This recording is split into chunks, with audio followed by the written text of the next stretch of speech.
Good afternoon, everyone, and welcome to today's webinar, The Urgent Need for Trusted Digital Signatures in Australia.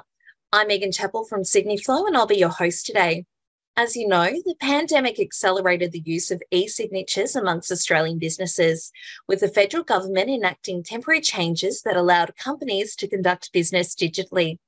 This included the use of electronic signatures instead of physically handwritten ones, and it significantly eased the transition from face-to-face to remote business.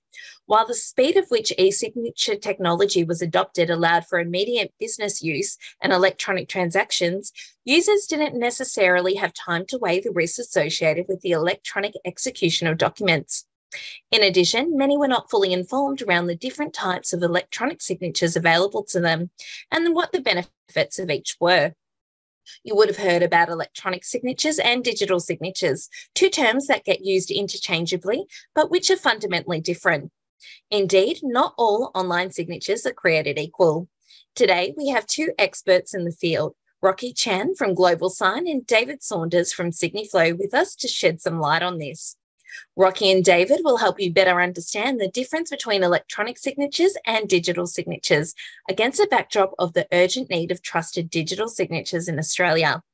At the end of the webinar, we will have a Q&A session. Please feel free to bring up any questions that you have during this session. Or alternatively, you can type your questions in the Q&A window and we'll answer them after the presentations.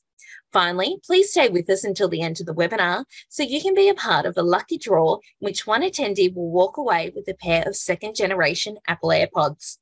Now, let's welcome Rocky, who will share more information specific to how digital signatures can prove authorship and authenticity of 3 documents, as well as the signer's identity.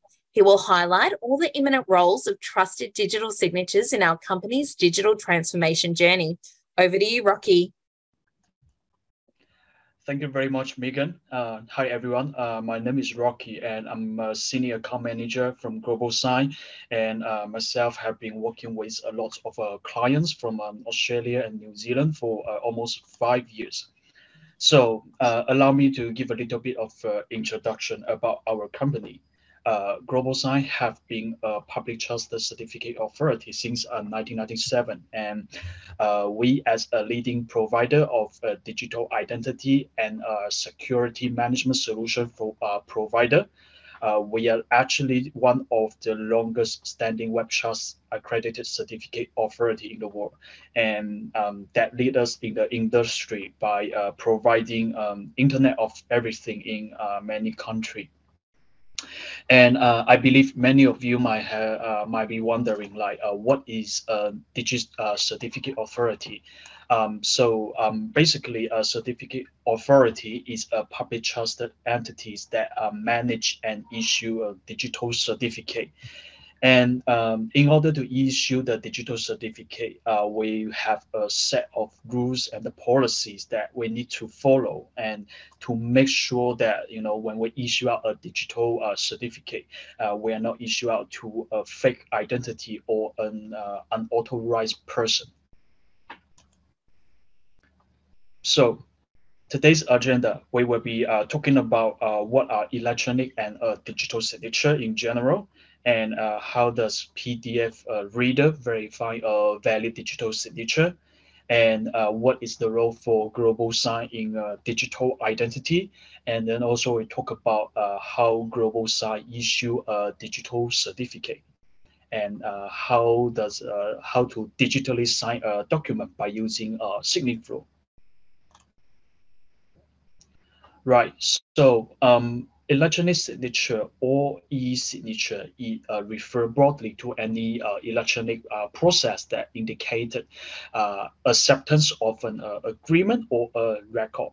And the term digital signature is frequently used to refer a specific type of an electronic signature. Electronic signature is just an image and a symbol or sound that used to sign an online document, which it is a digitized equivalent of a handwritten signature. And if you look at a digital signature, it's use a specific type of electronic signature that use a certificate-based digital ID to authenticate a signer's identity and demonstrate the proof of signing by binding each signature to the document where with an encryption, and validation is done through trusted certificate authorities or a trusted service provider. So let's just take a look of one of a simple comparison here about electronic signature and digital signature. So you can see to compare both, you have to look at the legal weight, the area of this application, security, identity and trust, and the source of the signer. So let's focusing on couple of key points here. If you look at, let's say, in terms of the security here, you can see that a digital signature actually will allow you to verify a signer's identity. And also in terms of use it, you will have to use it together with a signing application. Like for example, you can have a PIN code or passcode, user login, all these kind of features to do a digital signature. And compared to electronic signature, these are unable to do.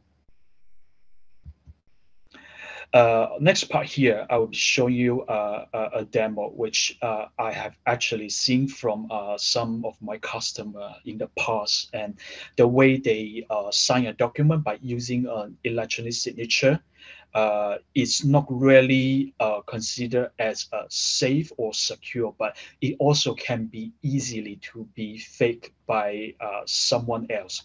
So let me show you the demo here.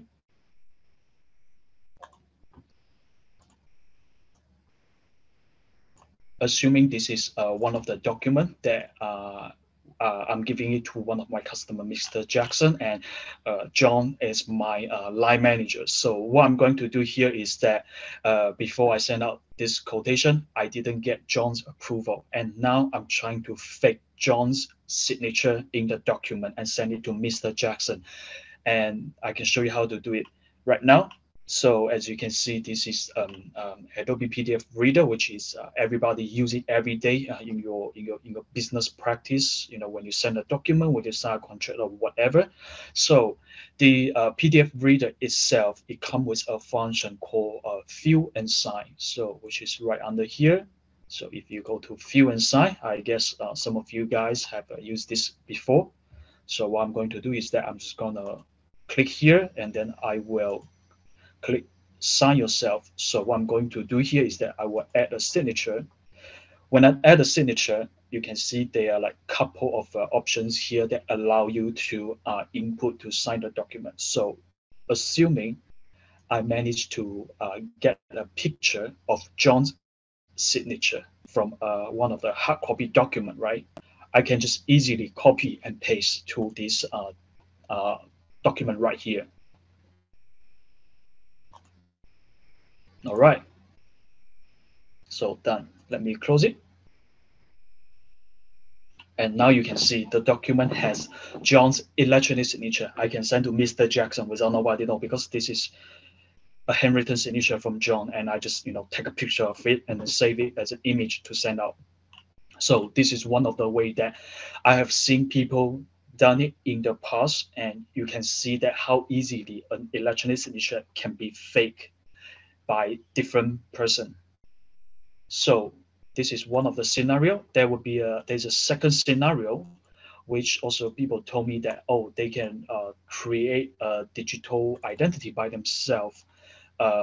Yes, they can do that, but what I'm going to show you here is that if a digital identity is not provided by a public trusted certificate authority, meaning to say anyone can use your name to create a digital identity.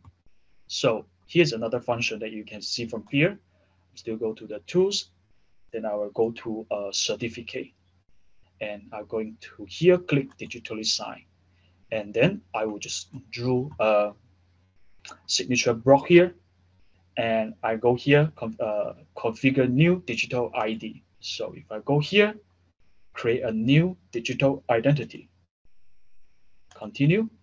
And I will save this digital identity into a Windows certificate store. So a Windows certificate store is where your laptop or your PC that save the digital certificate in general. So now I'm going to hit continue, and right here I'm going to create put John's name, sales, sign, John's email, and then yeah, all this I can choose any like countries or region when I want it. So I leave all this as by default. Save it. So after I save it, you can see that I have John's digital ID. I can just use it to sign the document. So I'm gonna hit continue, and yep, everything I have already all preset. So yeah, still I have John's signature. Sign the document. So before I sign this document, I will have it saved.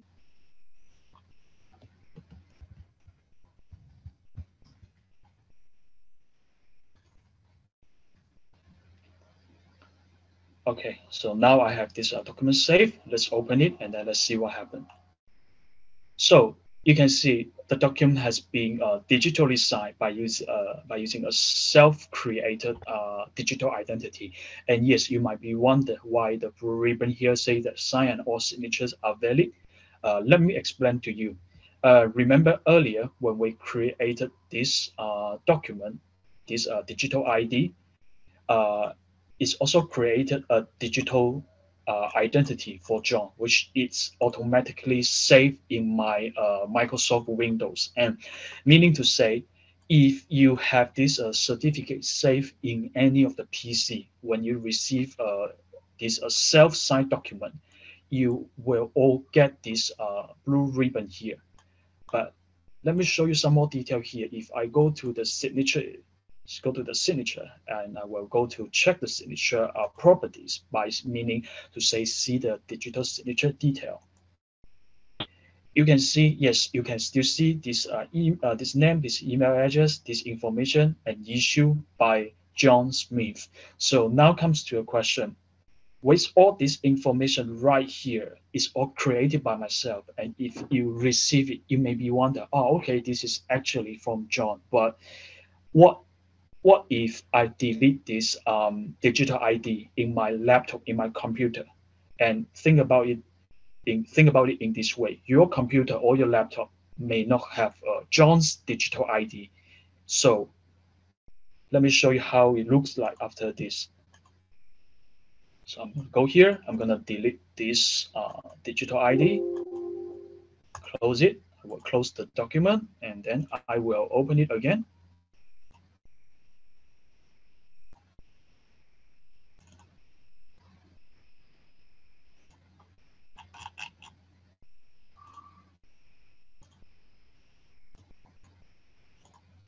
So this is the document that I just digitally signed, and you can see here says at least one signature has problem. It's because I deleted John Smith digital ID.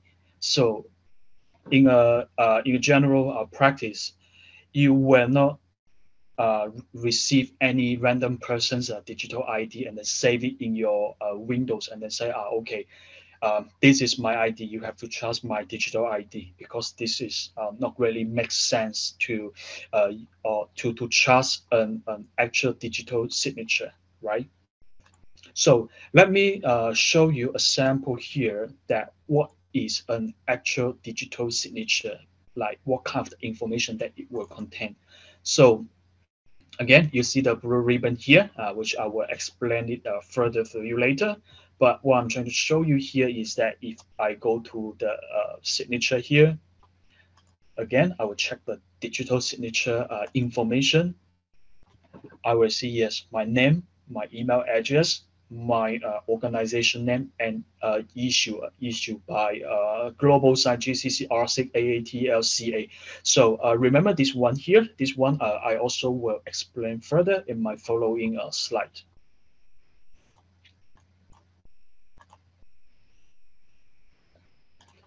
So after you see this this demo, And you can see that a valid digital signature signed by a digital certificate is trusted in the Adobe Reader. And this is due to Adobe's approved trusted list member. So meaning to say, Adobe approved trusted list member is a program that allows millions of users and around the world to digitally sign a document that is trusted whenever the signed document is open in Adobe Reader. So GlobalSign as part of Adobe approved trusted list member, and therefore the digital identity that provided by GlobalSign is a trustworthy certificate that and this is how Adobe Reader verify the digital signature based on their members' digital certificate.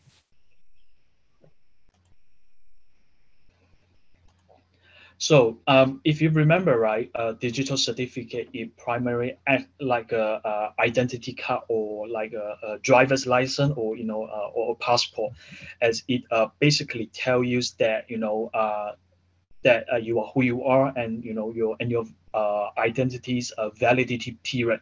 And for example, here, if you can see a digital certificate that will show you that the owner's company, certificate issuer, expiry date, and more. Right. So next, we're going to show you guys how does GlobalSign generally issue a digital certificate. So as we as GlobalSign, we are a trusted, a public trusted certificate authority. We are guaranteed that individual granted the unique certificate, in fact, who he or she claims to be, and a certificate, it provides authentication by serving as credential to validate the identity of the entity is issued to. So here's one of our process, how a process about how we issue a certificate. A customer will request a certificate from GlobalSign, and GlobalSign's vetting officer will review this application. So when we review this application, we will review this customer's company registration information. So the customer's organization registration information, such as the business address, the location, registration number, all this, they all can be found from a public trusted source from the internet. And a company's registered telephone number, it can be seen from a public trusted source. So GlobalSign vetting officer will phone this number and request to speak with that customer directly to ensure that we are speaking with the right person by not misissuing the certificate. So and once we confirm that, yeah, this is an actual order from this actual customer authorized by the company, this and that, then yeah, we will issue out the certificate. So here are some of the key points that from my presentation today, and as you can see, how electronic signature and a self-signed certificate, it can be fake easily in a document. But if you look at a digital signature, it protects your document by providing the information of the signer. Hi, Rocky. And that, thank you for sharing your and that blue ribbon to show you that if a digital certificate is trustable. And you may be wonder, right, why this is an urgent need. So in fact, right, there are many of examples that are showing you in the past or even right now that what are the consequences of being fake online with a document or a general document signing practice. So some of you guys may read this news before. Back in 2021, Westpac says that at least 7 major corporate customers, including Kroos, Woolworth, Veolia, and WestTrac, they have been caught up in a fraud involving fake invoice and forged signature that it could be cost the bank more than about 290 million. And other than that, right, you can see that the risk of forgery or fraud document, it will also damage your company's reputation badly. So in my earlier career, I am working as an international student recruiter, that recruiting students from different parts of the world that go to study abroad. So one of my students, he applied a university to study in Australia before from me. And one day he came to me by telling me that, hey, I received a visa approval from the Australian government. So I told him that this is impossible because from what I can see from my system here, it says that his academic documents, everything are still under assessment. It's impossible for him to get that Australian student visa. So the student and the parents, they were shocked, and they were quite quite angry, upset at me and my company, because they think that how can we giving them a fake information, this and that. But after I explained to them like all the visa application process, everything, they slowly understood how should it be. And turns out that that student applied through many different agency, and one of the agency could be happening to be a scam, a scammer, and then try to scam him by using this particular fake document. So that gives me a thought, is that it's difficult to prevent something like this happening. But what I realize is that with now this modern innovation and technology, there are actually so many ways that a company can should consider use this kind of the technologies, and this kind of security, to make sure that their business reputation will be protected by and by giving their customer, their business partner, everyone information or education about how to identify what is the real or a fake document in general. Right. So yeah, that's all my sharing today. Hope everyone's enjoying, and thanks again for your time. So back to you now, Megan.